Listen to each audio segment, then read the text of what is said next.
think everywhere I go, the thing that really strikes me about local government is the variety of the kind of tasks that we do on any given day. So folks that want to dabble and learn a lot about a little, it's a great profession for that because you really have to flex your muscles in lots of broad areas. You have to learn quickly, you have to be resourceful, you have to be able to build partnerships quickly with all kinds of public and private organizations. So I think that's a really compelling kind of skill set, one that is very challenging and one that's very rewarding. And I think ultimately we see our fruits of our labor every day in the communities that we serve.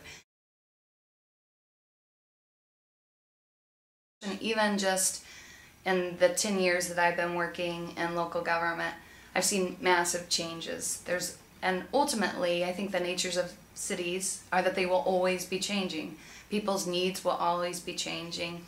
The resources and abilities that we have as communities to serve them will always be changing. I think even 10 years ago, the use of technology that I've seen in delivering service has changed in a multitude of ways. Everything from paying bills online, to red light speeding cameras, to Web 2.0 kind of communication and functionality.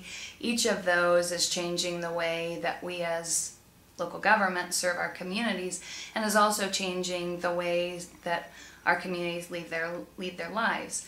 I think the changes in resources, communities have had to become very creative and entrepreneurial, and again, really work to develop partnerships with their communities and with other public and private organizations to ensure that the resource constraints that cities are feeling aren't going to negatively impact the quality of life.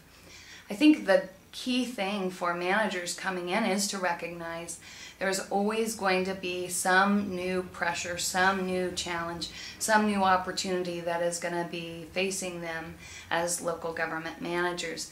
And I think ultimately it's interesting that most people that probably are drawn to the profession are people that really want to change the world. They want to come and change their cities. And I think ultimately they have to be as open to their cities changing them and the world changing them. Because if we are as communities aren't being malleable, and as managers we aren't seeking out those opportunities, recognizing how our communities are changing, we really can't do our jobs to continue to serve those communities.